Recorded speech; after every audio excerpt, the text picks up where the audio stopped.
সূরা ইখলাসে আছে কুল হু আল্লাহু আহাদ, বলো আল্লাহ এক ও অদ্বিতীয়। আর ঋগ্বেদে আছে একং ব্রহ্ম দ্বিতীয়ং নাস্তি নেহেনা নাস্তি কিঞ্চং, সৃষ্টিকর্তা মাত্র একজনই, দ্বিতীয় কেউ নেই, কিঞ্চিত পরিমাণেও নেই। তখন আমার মাথায় মানে চিন্তা আসলো যে সৃষ্টিকর্তা যে একজন, কিন্তু আমরা তো অনেক ধরনের মূর্তির পূজা করি, তাহলে এগুলো কোত্থেকে আসলো? অথচ বেদে আছে নাচ্চি কাচ্চি জাদিতা না জাদিপা নাস্তি প্রতিমা আস্তিক, সৃষ্টিকর্তার কোনো প্রতিকৃতি নেই, কোনো ছবি নেই, কোনো মূর্তি নেই, কোনো ফটোগ্রাফি নেই, কোনো আইডলস নেই। তাহলে আমরা কেন কেন এই ভ্রান্তিক মানে বিষয়গুলো নিয়ে পড়ে থাকবো?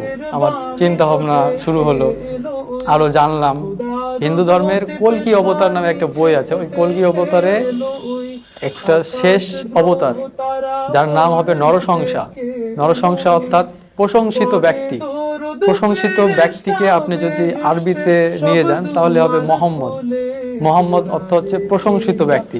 ওই থেকে আর কি মানে মনের মধ্যে একটা খটকা, যে আরেকটা মন্ত্র আমি পেলাম কল্কি অবতারে, লা ইলাহা হরিতি পাপং ইল্লো ইলাহা পরম পাদম জন্ম বৈকুণ্ঠ অপরিণীতি জপিনাম মোহাম্মদম। এখানে আল্লাহর কথা আছে, রাসূল সাল্লাল্লাহু আলাইহি সাল্লামের কথা আছে। তখন আর কি আমি পুরোপুরি শিওর হয়ে গেলাম।